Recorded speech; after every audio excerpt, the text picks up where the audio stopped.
मध्य प्रदेश में 3 नवंबर को 28 सीटों पर उपचुनाव होने हैं। सूबे में आरोप प्रत्यारोपों का सियासी घमासान मचा हुआ है। पूर्व सीएम कमलनाथ के विवादित बयानों के बाद प्रदेश ही नहीं बल्कि देश में बवाल मच गया। हालांकि विवादों में घिरने के बाद मध्य प्रदेश कांग्रेस अध्यक्ष कमलनाथ ने माफी मांग ली है और अब अपनी पूरी ताकत विधानसभा की 28 सीटों पर होने वाले उपचुनाव के लिए झोंक दी है। आपको बता दें कि एक तरफ बिहार में तेजस्वी यादव के साथ गठबंधन का हिस्सा बनी कांग्रेस के सामने चुनौतियों का अंबार है, जहां पर तेजस्वी के नेतृत्व पर चुनाव लड़ने का ऐलान किया जा चुका है। वहीं दूसरी तरफ कांग्रेस ने अपना पूरा ध्यान मध्य प्रदेश की तरफ किया हुआ है। कांग्रेस ने यदि दिल्ली से लेकर मध्य प्रदेश तक पूरी ताकत 28 सीटों पर होने वाले उपचुनाव के लिए झोंकी है, तो उसके पीछे का कारण साफ है।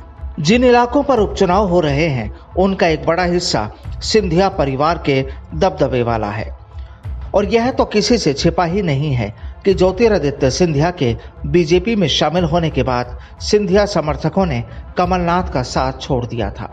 दरअसल पहले 22 विधायकों ने कांग्रेस का साथ छोड़ा और बाद में 3 और विधायकों ने अपने पद से त्यागपत्र दे दिया था, जिसका मतलब है कि कांग्रेस के कुल 25 विधायक कांग्रेस से ज्यादा ज्योतिरादित्य सिंधिया के प्रति निष्ठावान थे। इसके अलावा आपको बता दें कि सिंधिया परिवार के दबदबे वाली सीटों पर किसे चुनाव लड़ाया जाए, ये खुद सिंधिया परिवार ही तय करता है। बाकी पार्टी का काम अंतिम मोहर लगाने का होता है और यह उपचुनाव में दिखाई भी दे रहा है। वहीं कांग्रेस अपने पुराने साथी ज्योतिरादित्य सिंधिया को उपचुनाव में हराना चाहती है। कांग्रेस का मानना है कि उपचुनाव की ज्यादा से ज्यादा सीटों पर जीत दर्ज की जाए। ऐसे में बीजेपी की हार होगी और बीजेपी की हार का मतलब ज्योतिरादित्य सिंधिया की हार है। हालांकि दोनों ही पार्टियां सभी सीटों पर जीत का दावा कर रही है। कांग्रेस ने अपनी पूरी ताकत इसलिए भी झोंक दी है ताकि वह सिंधिया के दबदबे वाले इलाके से उनकी पैठ को कम कर सके, और ऐसा होता है तो कांग्रेस इन इलाकों से और भी ज्यादा मजबूत होकर निकलेगी।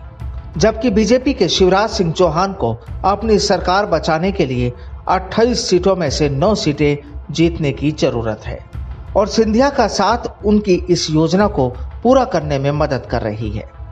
अगर किसी की राह मुश्किल दिखाई दे रही है तो वह कांग्रेस की ही है।